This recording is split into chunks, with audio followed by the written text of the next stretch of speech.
तिथे मुंबई जिल्हा नियोजन समितीची बैठक पार पडली। पालकमंत्री एकनाथ शिंदेंच्या उपस्थितीमध्ये ही बैठक पार पडलेली आहे, संपन्न झालेली आहे। या बैठकीला सर्व लोकप्रतिनिधी आणि अधिकारी उपस्थित होते।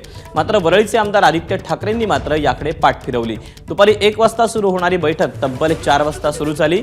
इतर ठिकाणी एकनाथ शिंदे कार्यक्रमात सहभागी झाल्यानं या बैठकीला उशीर झाला। शिंदेंच्या आगमनापर्यंत अधिकारी आणि लोकप्रतिनिधी ताटकळत बसले होते। अखेर 3 तासांनी ही बैठक सुरू झाली। ही अत्यंत महत्त्वाची बैठक असते। मुंबई शहराचा विकास, त्याचं बजेटिंग आणि त्याच्यात तुम्ही नवीन काय काय करू शकता ते सगळंच नियोजनाचं। आणि आता लवकरच बजेट सेशन पण महाराष्ट्राचं येणार आहे आणि तुम्ही एक निवडून आलेले आमदार आहात। एकतर तुम्ही तुमच्या मतदारसंघात अजूनही दुसरी टर्म चालू झाली तरी तुम्ही ऑफिस थाटून बसलेला नाही आहात। अजूनही वरळीतली लोक परत आमदार कुठे शोधायला लागलेत आणि इतर वेळा तुम्ही मुंबईच्या बद्दल मोठमोठ्या गोष्टी करता।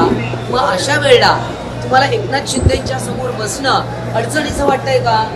90 कोटीची मागणी केलेली आहे।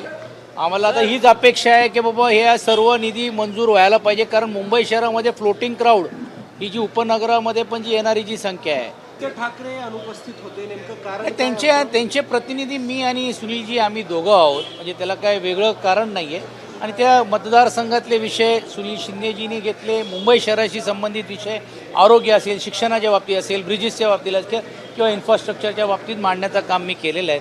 तर त्यांचे सूचना काल स्वतः त्यांनी आम्हाला या बाबतीतल्या काही सूचना दिल्या होत्या किंवा केल्या होत्या। मला असं वाटते त्यात काय वेगळा अर्थ नाही।